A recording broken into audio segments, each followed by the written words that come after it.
Voy a grabar la La sesión, ¿eh? sesión.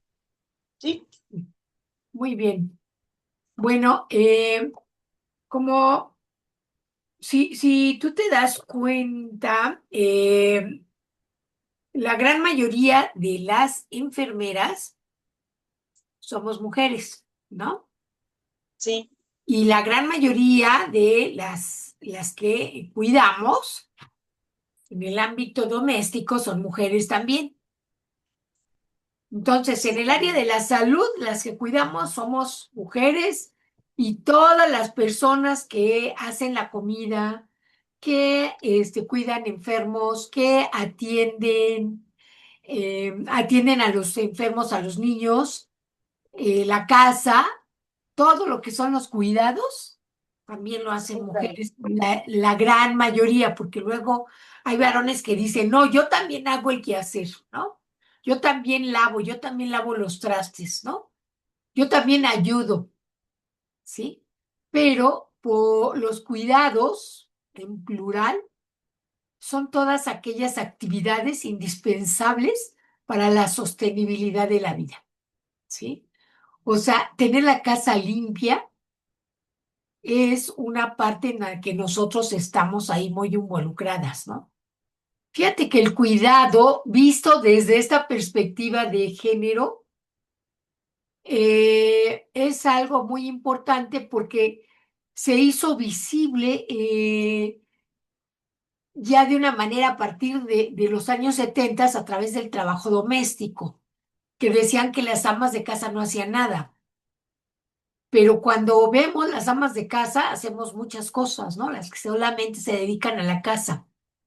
Pero imagínate una enfermera que hace actividades que son de cuidado también, pero que es un cuidado profesional y que el cuidado de la casa, de los pacientes en casa, un adulto mayor, un niño recién nacido, pues lo hacemos más las mujeres, ¿no?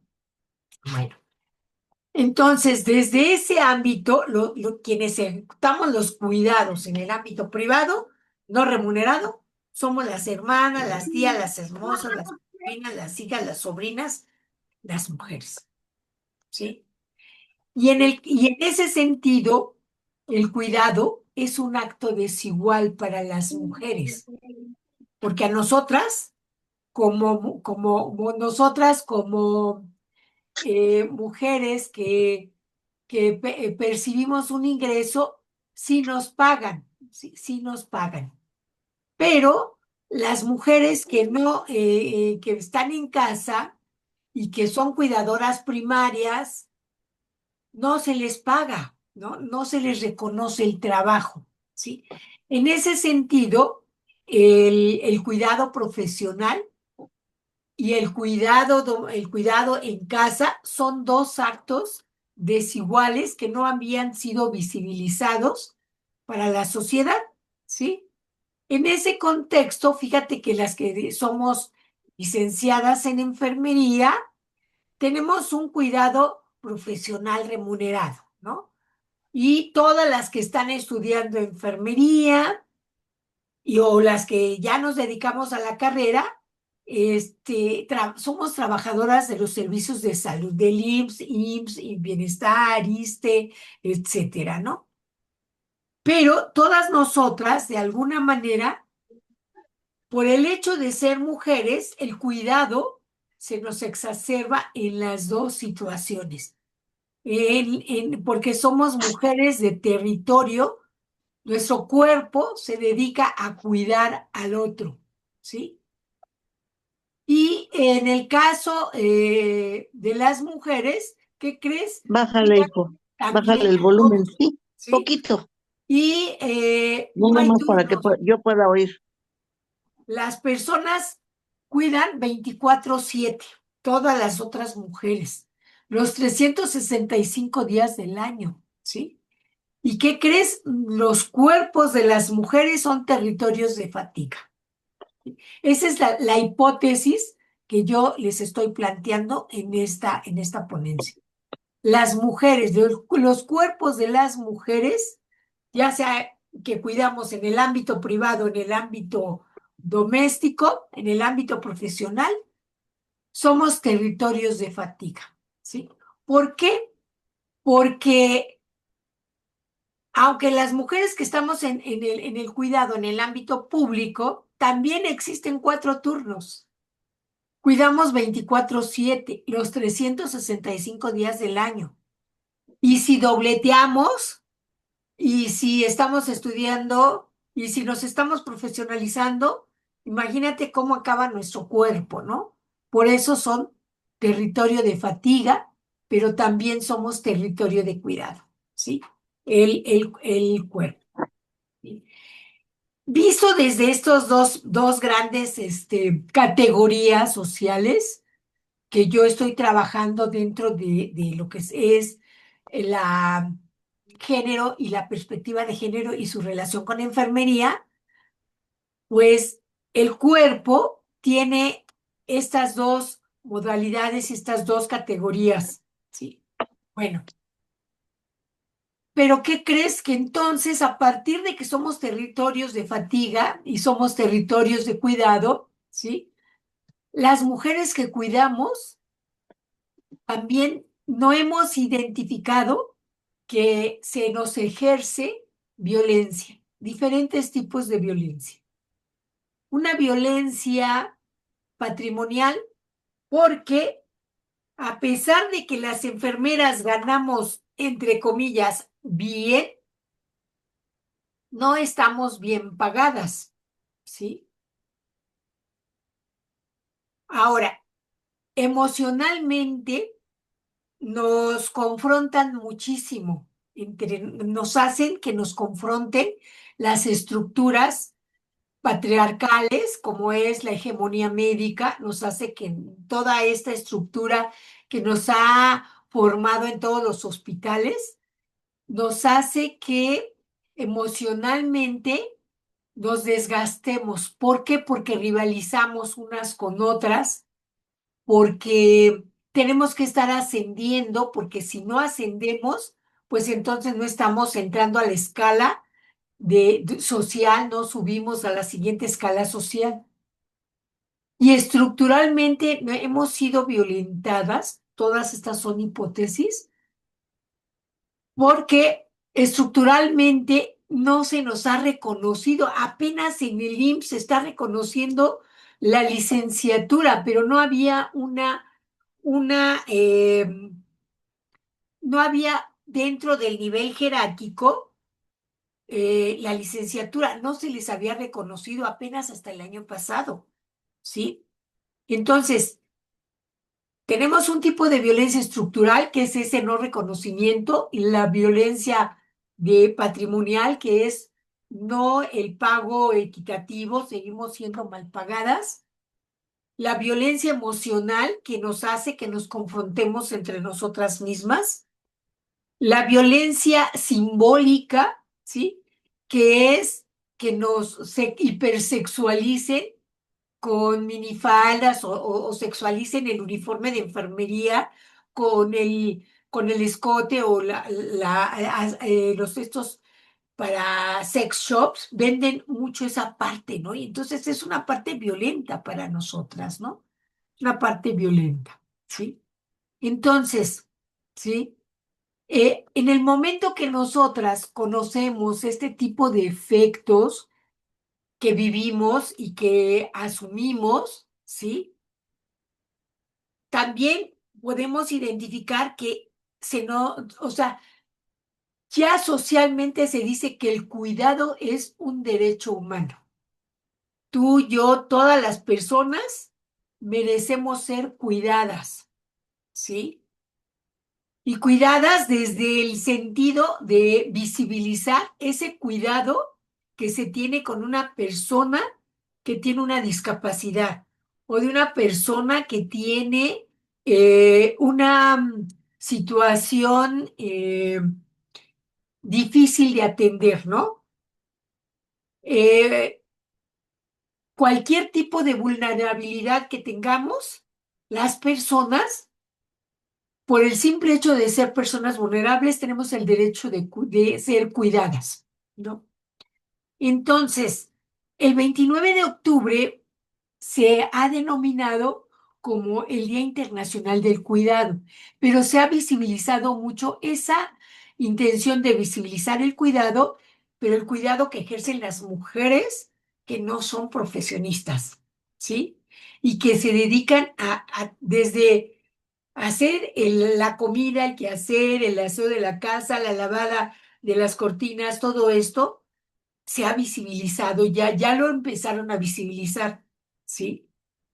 Entonces, si nosotros miramos desde esa perspectiva, siendo mujeres, sin decir que somos enfermeras, sino somos simplemente mujeres, nosotros tenemos la la doble jornada laboral, porque tenemos el cuidado de casa y el cuidado, todo ese cuidado, el ir al mercado es un cuidado, el ir a comprar la despensa y seleccionar jitomates, tomates, verduras, es un cuidado para poder preparar alimentos, como el cuidado de ser enfermeras, ¿no? Entonces, en ese sentido, hay una desnaturalización de la desigualdad, ¿sí? Porque entonces nuestro cuerpo se convierte en un cuerpo de fatiga, ¿sí? Un cuerpo donde esa fatiga acumulada tenemos que naturalizar una perspectiva de autocuidado, ¿sí? Ya se está hablando del autocuidado del cuidador primario y de que ese cuidador primario tiene que tener un espacio de ocio, de tranquilidad y de repartir las tareas del cuidado. Si está teniendo un cuidado con un paciente, un familiar, pero ¿y nosotras cuándo tenemos el derecho al ocio? Si somos o tenemos una doble jornada, la jornada del cuidado profesional y la jornada del cuidado doméstico, ¿no? De la casa, ¿sí? ¿Cómo podríamos generar una educación para la salud en enfermería para que tengamos la perspectiva del autocuidado? De acuerdo a una de nuestras teóricas, ¿no? ¿Sí? ¿Por qué? Porque, a ver, recordemos que la economía capitalista lo que quiere es que todos y todas tengamos un trabajo productivo. Es decir, las mujeres enfermeras nos dedicamos a cuidar, ¿sí? ¿Para qué? Para que todas las personas recuperen su funcionalidad y regresen a la esfera pública a generar trabajo que va a ser pagado, que va a ser remunerado, pero que sean productivos. El obrero que regrese a la fábrica, el dentista que vuelva a seguir trabajando y atendiendo a las personas desde el punto de vista odontológico, el psicólogo que está enfermo, que recupere su salud para que siga atendiendo a los pacientes y esos pacientes sigan produciendo, ¿sí? O sea, el trabajo productivo correspondiente a la esfera pública. ¿Sí? Es la parte de la economía, ¿sí? La economía en salud. El trabajo reproductivo de cuidados, por ejemplo, ¿sí? Corresponde a la esfera privada, ¿sí? A la esfera privada, en donde ese trabajo, yo, Magdalena, tú, Sony, la maestra Berta, todo el tiempo nos hemos dedicado a atender a nuestras familias también. Hemos tenido la doble jornada de trabajo, ¿no? Pero ¿para qué? Para que el esposo se levante, se desayune, come tranquilamente y se va a trabajar, o sea, recupere su fuerza vital. Para eso tenemos la casa limpia, para tener un espacio vital saludable y que podamos tener energía y podamos seguir trabajando y por correspondiente tener un trabajo productivo, ¿sí? Eso, desde el punto de vista de la hegemonía del Estado, pues le conviene que las personas seamos productivas, ¿no? Que tengamos mucha capacidad y que los indicadores puedan entonces superar, ¿no? Y entonces el índice de Gini, por ejemplo, nos dice que hay una desigualdad de los ingresos en la población, ¿no? Y que, por ejemplo, en el caso de una persona enferma, el indicador de Gini baja y entonces cobran menos. Hay muchos empleadores que dan de alta en el IMSS a sus trabajadores con un salario menor y si se enferma le están dando ese salario menor, no el que recibe de manera real, ¿no? Entonces, ese indicador también nos va a mostrar una desigualdad económica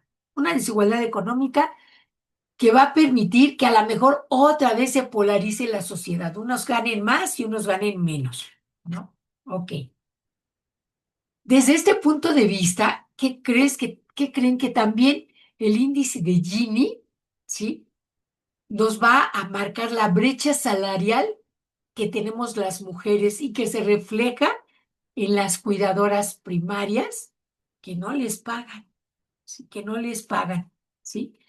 Y hay mujeres también que, que no tienen ingresos propios. La gran mayoría de las mujeres no tienen ingresos propios, ¿sí? Y eso es muy, muy fuerte porque al no tener ingresos propios, ¿sí? Pues bueno, ellas viven una economía precaria, ¿sí? Una economía precaria y además de que son pocos los varones que cuidan, porque si ellos cuidaran, pues ellas podrían salir a trabajar, ¿no? Salir a trabajar. Y en el caso de las mujeres cuidadoras primarias, pues muchas no les pagan, ¿no? Entonces, este índice de desigualdad económica nos va a decir desde la perspectiva de género que las mujeres llevamos la de perder, ¿no? La de perder, porque económicamente no tenemos ingreso. Entonces, fíjate, a las enfermeras les pagan, ok, pero hay un ingreso superior para otros profesionales de la salud, ¿sí? Se les paga más a los médicos. Un médico que tiene licenciatura en medicina, más una especialidad de un año, 2 años, etcétera, les pagan más que una enfermera que tiene carrera postécnica o que tiene especialidad después de la licenciatura. Seguimos cobrando menos, ¿sí? Y además, nosotras estamos 24/7 los 365 días del año, sábados, domingos y días festivos, ¿no? El sábado y el domingo, culturalmente, son días de descanso obligatorio para muchas personas y muchas enfermeras tenemos desgaste acumulado porque a veces esos domingos o esos sábados o esos días festivos quisiéramos estar allá y eso es una violencia psicológica porque no podemos compartir la vida de un fin de semana a menos a que tengamos 30 desde los 20 años de antigüedad en adelante en el IMSS nos empiezan a dar sábados y domingos de descanso, ¿no? No sé, yo recuerdo que a mí me costaba mucho trabajo ir en sábado y domingo a trabajar, aunque descansara entre semana. ¿Por qué? Porque a lo mejor era menos pesado, etcétera, pero yo veía que todo el mundo se quedaba en la fiesta, se quedaba en el convivio, se iban a pasear y yo no lo hacía con mi familia, ¿no? Eso genera un desgaste acumulado psicoemocionalmente, ¿sí? Una jornada laboral en la UCIN, en cuidados intensivos, en urgencias, en hemodinamia, son jornadas que generan fatiga crónica, ¿sí? Y y luego, si nos pagan menos, imagínate, ¿no? Hay una precarización de las mujeres que nos hemos dedicado al cuidado, ¿sí? En el caso, por ejemplo, yo trabajo con estudiantes de enfermería en el Suayet y tienen pobreza de tiempo. Es decir, no tienen tiempo para terminar de estudiar la licenciatura, tienen trabajos, entregan actividades escolares muy precarias. ¿Por qué? Porque a veces muchas de ellas tienen hasta dos trabajos, ¿sí? Y además están estudiando. Y la mayoría de ellas, al menos de mis estudiantes, eran madres solteras que estaban en esa lucha por su superación, ¿sí? El tiempo para ellas es precioso, pues requieren de descanso, porque están en horarios matutinos, vespertinos y a veces 3 veladas a la semana. Eso desgasta psicoemocionalmente a las enfermeras, ¿sí? Y luego, pues, si teníamos pobreza de ingresos, en el caso de las estudiantes de enfermería, ganan menos que las licenciadas, ok, ¿sí? Pero ¿qué crees? De ese salario pagan a veces el cuidado en el hogar. El que les hagan la comida, el que les cuiden a los niños, el que a veces ellas también no realizan ese cuidado y entonces lo tienen que pagar, ¿no? Los cuidados remunerados, los que nosotras generamos, sí generan un valor económico, fíjense, de acuerdo al Producto Interno Bruto, es de 22%, fíjate, 22 puntos porcentuales del Producto Interno Bruto. O sea, nosotros las mujeres que nos dedicamos a las ocupaciones de enfermería, pero también hacemos trabajo doméstico, estamos subsidiando a la sociedad. Y eso es una situación que no se ha visibilizado, no lo hemos visibilizado y es preocupante, ¿no? Porque tan solo si verdaderamente nos pagaran lo que nos deberían de pagar, bueno, fuéramos las que tendríamos muy buenos ingresos, ¿no? Y eso que dicen que las enfermeras ganamos bien, ¿no? Entre comillas, ¿no? Entonces, desde el punto de vista de género, si ustedes se dan cuenta, la feminización del cuidado, el servicio doméstico está feminizado, la enfermería está feminizada. Yo he visto que verdaderamente muchos varones, compañeros enfermeros, escalan muy rápido a los niveles gerenciales, pero de volada. ¿Por qué? Porque atrás de ellos está una mujer que les cuida a los hijos, los atiende y que les tiene todo listo. Y aunque ustedes digan, ay, no, a mí no, etcétera, no, o sea, sí existe esto, ¿no? O sea, las condiciones en las que trabajan las mujeres en la informalidad, ¿sí? También, pues es un trabajo totalmente precarizado, ¿sí? En la enfermería privada, no se diga, les pagan una miseria. Y si una enfermera está en un servicio de medicina externa, en un lugar en la Humana o en cualquier hospital privado, yo he ido justamente a hacer investigación directa y me ha dado así de, ¿cómo es posible que puedan contratarse aquí? Pero se contratan porque es necesario su trabajo, quieren seguir trabajando, ¿sí?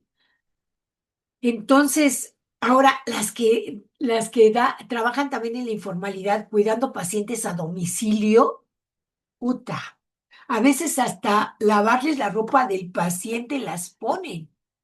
Entonces, imagínense cómo está, ¿no? O sea, estos empleadores privados, domiciliarios, ¿sí? A veces hacen de la enfermera una esclava porque no la miran como la enfermera, sino como la cuidadora, ¿no? No tienen contratos laborales protegidos, ¿sí? Y entonces hay una deuda histórica para las mujeres, pero también para las enfermeras, ¿sí? Si vemos desde el punto de vista, hay una segregación vertical, las enfermeras no son directoras de las unidades de medicina familiar, de los centros de salud. Si hay una o dos o tres en el país, son muchas, ¿sí? Y hay una segregación ocupacional horizontal. La alta concentración de mujeres ocupadas en segmentos de empleo tienen menores beneficios socialmente menos valorados. O sea, yo sigo percibiendo y toda la vida percibí que había una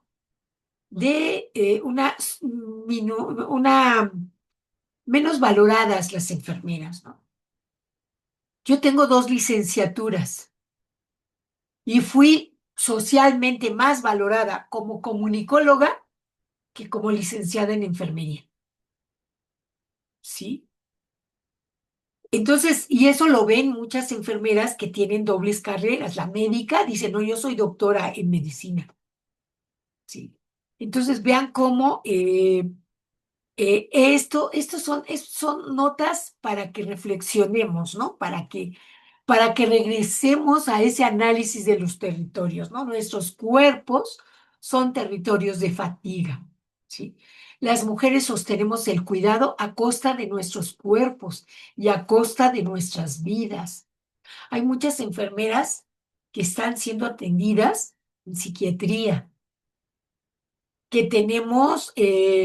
podemos ver mujeres adultas mayores cuidando a sus esposos con diagnósticos crónicos, ¿sí? Mujeres que cuidan a familiares con necesidades intensas y extensas de cuidado, ¿sí? O sea, en el caso de mis estudiantes de enfermería en el Soayer, son enfermeras en activo, ok, que cuidan por trabajo profesional, pero tienen doble jornada de trabajo y a veces hasta triple jornada de trabajo de cuidado. ¿Por qué? Porque cuidan a su familia para llevar actividades que sostienen la vida de sus hijos, de sus parejas y de ellas mismas. Entonces, los territorios de cuidado, estamos viendo que son 2 categorías de análisis. Uno son territorios de fatiga, los cuerpos de las personas, de las mujeres, y el otro son territorios de cuidado. Cuidado a quienes cuidan y las enfermeras cuidan. Ese es su objeto de estudio, sí. Eso es a lo que nosotras nos dedicamos, pero nosotras no nos cuidamos, sí. Las mujeres cuidan, sí, ya sea de manera profesional o por ser mujeres, sí. Pero históricamente las mujeres necesitan tener cambios estructurales muy fuertes, sí. Tenemos que empezar a modificar nuestro cuidado para nosotras mismas, cambiar las condiciones de autocuidado. El autocuidado como un acto individual y de rebeldía. Yo tengo que ir a nadar, yo tengo que hacer yoga, yo tengo que tener una buena alimentación, yo tengo que no manejar culpa, ¿no? Por las preocupaciones de no cuidarme, ¿no? No poner el cuerpo ante el cuidado de los y las demás. O sea, a veces ni siquiera vamos al baño. ¿Por qué? Porque estoy en cirugía, estoy trabajando, estoy en terapia y, ay, my God, ya me voy, espérate porque ya me gana. Y andamos angustiadas porque ni siquiera al sanitario vamos y entonces infecciones urinarias recurrentes, obesidad, estrés, ¿no? Y las que se acumulen. ¿Cuáles son las condiciones para que nosotras nos cuidemos? Uno, prevención y atención de la violencia estructural, de la violencia emocional, de la violencia patrimonial, ¿no? Salvaguardar las autonomías y los proyectos de vida. O sea, ¿en qué sentido yo soy autónoma? ¿En qué sentido yo tengo mi propio proyecto de vida? Una cosa es proyecto profesional, otro es proyecto de pareja, pero mi propio proyecto de vida, ¿cuál es? ¿Sí? Tenemos que tener servicios de accesibilidad en la movilidad para los que son cuidados, ¿no? Ya se está viendo en las grandes ciudades rampas, ya se está viendo elevadores, ya se está viendo pues muchos estacionamientos donde puedan estacionar las personas con discapacidades, ¿no? Ok. ¿Cómo podemos hacer el trabajo de acompañamiento de enfermería a esas cuidadoras primarias? Apoyarlas en que debe de haber justicia para las mujeres cuidadoras y enfermeras, ¿sí? Pero esa justicia con perspectiva de cuidado y con perspectiva de género. ¿sí? En ese sentido, ¿sí? ¿Qué tenemos que empezar a trabajar? Hay otro concepto que quiero que nos quede claro, que se llama la sororidad, ¿sí? La sororidad entre enfermeras y cuidadoras primarias. La relación entre mujeres desde la sororidad tiene que ver con esa hermandad, con esos vínculos solidarios que debemos de tener entre mujeres, que tenemos que ser cómplices entre nosotras y no atacarnos entre nosotras, ¿no? Porque la relación que tenemos entre mujeres, siempre entre pares, entre cuidar a las niñas, cuidar a las jóvenes, cuidarnos entre nosotras, ¿sí? Porque la sororidad va a ser una herramienta necesaria para hacer frente a un mundo que hasta este momento se presenta hostil para las mujeres, ¿no? Porque permite la violencia sexual presente en el entorno por ser normal.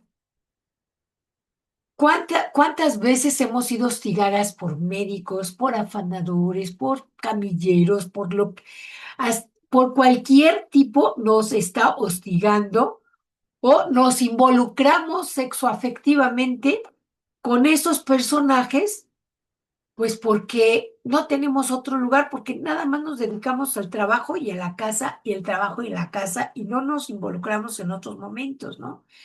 Entonces, además de que la violencia sexual presente en nuestro entorno se ha estado convirtiendo en algo normal, ¿sí? Y tenemos que dejarlo de ver como un asunto de la otra para convertirse en un asunto que nos compete a todas las mujeres, a las enfermeras, ¿no?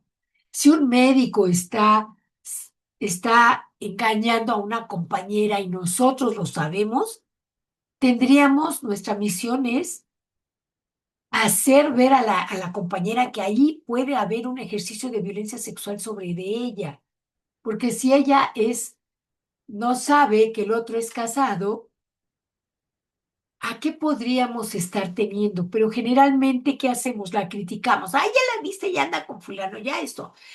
Y no, tenemos que ser sororas, sororas. Sororas es ese acompañamiento que tenemos entre mujeres para cuidarnos, para crear vínculos solidarios entre nosotras, entre pares, ¿sí? Para que podamos tener una vida mucho más clara y más efectiva. Si nosotros nos vamos hacia la teoría del autocuidado de Dorotea Oren, en la sororidad es autocuidarnos y cómo cuidarnos de mí misma, pero además de manera efectiva. Fíjense, esta teoría se desarrolló desde 1950 y sin embargo seguimos sin entenderla y sin aplicarla, ¿sí? Autocuidarnos, ¿no? La enfermería, ¿cómo podemos nosotros promover la salud en los pacientes y no en nosotras mismas? Acuérdense que el autocuidado, estos son 3 diagnósticos de enfermería que podemos nosotros tomar en cuenta de acuerdo a nosotras mismas, ¿no? El autocuidado. Esta parte se centra en las acciones que los individuos pueden realizar para cuidar de sí mismos. Según Oren, el autocuidado incluye actividades como la higiene personal, la alimentación y el mantenimiento de la salud física y mental. Ok, a veces tenemos broncas severas producidas por el estrés, producidas por los malos vínculos que luego estamos generando o estamos manteniendo y no vamos a terapia, ¿no? Por ejemplo, no hacemos ejercicio, ¿no? Otro diagnóstico de enfermedad es la deficiencia de autocuidado. Esta parte se refiere a la incapacidad que tienen los individuos para cuidar de sí mismos. Identifica 3 tipos de deficiencia de autocuidado: deficiencia del autocuidado universal, deficiencia del autocuidado de desarrollo y deficiencia de autocuidado de desviación. Y si se dan cuenta, y lo hice a propósito, este texto está escrito desde no tiene un lenguaje de género inclusivo, ¿no? Porque hablo de los individuos pensando en que son los hombres, o los hombres, los individuos como genérico de que ahí cabemos hombres y mujeres, ¿sí? Por eso lo escribí a propósito, para explicarles esta parte, ¿no? Dice, esta parte se refiere a la incapacidad de los individuos. A ver, no, de los hombres y de las mujeres, de las personas, ¿sí? Otro diagnóstico, déficit de la teoría del autocuidado. Esta parte establece que enfermería puede ayudar a los pacientes a superar las deficiencias de autocuidado y fomentar la capacidad de autocuidado en los pacientes, ¿sí? Estos tres diagnósticos de enfermería son aplicables a nosotras como enfermeras para que el personal femenino de enfermería empiece a cuidarse. Sí, ok.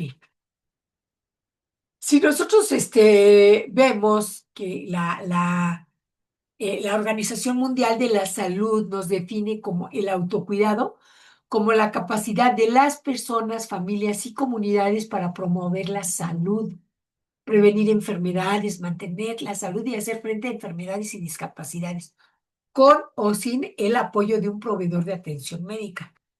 Enfermería, a partir de 2023, ya tienen nuevas implicaciones en la atención médica. Ya podemos poner nuestros propios consultorios de enfermería para ser proveedores de atención médica, pero sobre todo promover la salud, ¿sí? Hacer toda esta parte de promoción de la salud, que es lo que estoy haciendo, ¿no? Con esta ponencia. El autocuidado de las enfermeras cae bajo la misma definición y se demuestra cuando las enfermeras implementan esfuerzos intencionales para lograr, promover y mantener la salud física, mental y emocional de sus pacientes.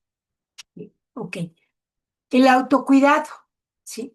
Sigamos con el autocuidado, pero yo, desde el punto de vista de género y enfermería, el autocuidado para mí es un acto de rebeldía y de amor propio. Nada que ver con el egoísmo, ¿no? ¿Por qué? Porque es un acto de rebeldía. Yo primero me desayuno y ya después se desayunarán todos los demás. Yo primero me baño, me lavo los dientes, me desayuno, me voy a hacer ejercicio y después hago lo demás. Híjole, pero, ay, no, es que mis hijitos están chiquitos, es que esto, es que el otro, es que el otro, y es que el otro, y es que el otro, y entonces las mujeres somos seres para los demás, ¿sí? Y tenemos que recurrir a la mismidad, ¿sí? De esta manera que estamos viendo, entonces, ¿de qué hablamos cuando hablamos de cuidado? Las enfermeras. Por un lado, es una práctica cultural, el cuidado como práctica de género, generacional e identidad, porque nos definimos, ¿sí? Social, porque somos agentes de cuidado en las instituciones mediadas por relaciones de poder y como estrategias de cuidado. Y psicológica, porque tiene vínculos afectivos e intersubjetividad, ¿sí? Desde este enfoque de las personas que cuidan y personas que requieren cuidados. Bien. ¿De qué hablamos cuando hablamos de cuidado? Pues que hay un espacio temporal de usos y calidad del tiempo, ¿sí? Y espacios que generan sentido. ¿Cómo uso mi tiempo y qué tipo de calidad de tiempo lo utilizo para mí? ¿Sí? ¿Yo hago trabajo remunerado y no remunerado? Sí. La mejor manera de distribuir las actividades de la casa, pues es que todos, desde el niño de 5 años, empiece a recoger sus juguetes hasta el adulto que pueda lavar su ropa y que cada quien lave su ropa. Imagínense cuánto tiempo nos quedarían a las mujeres. Tendríamos un espacio y un tiempo. Dice Virginia Woolf que todas las mujeres debemos de tener un espacio y tiempo. Espacio para pensar, para estar a gusto, para ser rebeldes, y tiempo para descansar, para pensar, para hacer lo que una quiere, ¿sí? Desde el punto de vista económico, hay un costo y hay una generación de riqueza porque nosotras cuidamos, ¿sí? Bienes de inversión social. ¿Cuáles son los bienes de inversión social? ¿Sí? Entonces, desde este punto de vista, ¿sí? También, ¿de qué hablamos cuando hablamos de cuidado? Jurídicamente, todos y todas tenemos el derecho de cuidar y de ser cuidados. Ok.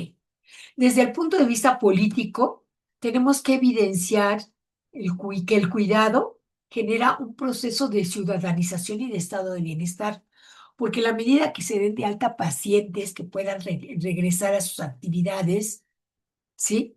Pues estamos teniendo procesos de ciudadanización. Desde el punto de vista filosófico, se tiene que desarrollar la ética del cuidado en las familias y en las personas, ¿sí? Entonces, la teoría del cuidado, ¿sí? De Dorothea Oren, nos permite, por un lado, identificar nuestra subjetividad en el cuidado. ¿Cómo me cuido y cómo cuido? Primero los otros y luego yo. Tengo que mirar la historia y la cultura del cuidado, ¿sí? Porque a partir de mirar la historia y de entender que hemos sido siempre mal pagadas, eh, y que nosotras hemos asumido la cultura del cuidado, ¿sí? Podremos comprender la condición social histórica de los géneros en el cuidado. Entonces, por eso podemos identificar por qué los hombres, aunque son poquitos, ya la gran mayoría, yo conozco a muchos compañeros que ya la gran mayoría están en niveles gerenciales. Y además, no les gusta estar o sea, mientras más rápido se salgan de las áreas operativas, mejor para ellos, ¿no? Entonces, reflexionamos sobre el poder y la conciencia social. Comprendamos a la hegemonía, o sea, entendamos el concepto, ese concepto que nos ha involucrado en que las mujeres estemos siempre mal pagadas y que estemos asimilando y aceptando y normalizando esa violencia estructural que tenemos, ¿no? Entonces, lo anterior nos hace reflexionar sobre el patriarcado y las clases sociales, ¿no? Yo recuerdo cuando estaba yo en un control de enfermería y estaban los médicos ahí charlando, platicando, y yo estaba metida haciendo cosas. Y oí que un médico dijo, oye, ¿te has dado cuenta que a las enfermeras siempre dicen, que les preguntas dónde viven? Y yo vivo en la calle fulana, lote tal, manzana tal, lote tal. Y yo dije, ay, yo sí vivo en una calle, tal, manzana 50 lote 7. En ese momento, hace muchos años, yo no le di importancia, pero ahora yo sé que la gran mayoría de las enfermeras provenimos, sobre todo las que somos desde técnica, yo soy enfermera técnica, soy enfermera, fui desde auxiliar, enfermera general y licenciatura en enfermería. Fui ascendiendo en la escala social a partir de una clase social, sí, pero los médicos generalmente entran a una escala social de volada, rápido, están en otro nivel. Nosotras no. Y eso el patriarcado nos ha hecho que estemos en una hegemonía totalmente también con mucha desigualdad. Eh, todas estas notas para mí son importantes que ustedes las puedan comprender porque nos permite identificar cómo es que estamos. Esto es género y esto es la relación con enfermería, ¿sí? Aquí estamos mirando, ¿sí? Cómo nosotras tendríamos que nuestra, modificar nuestra concepción y tratar de analizar quiénes somos, cómo somos, y por qué estamos en esta escala social y por qué tenemos que luchar por ser visibilizadas en la sociedad. Muchas gracias por su atención y voy a dejar de grabar.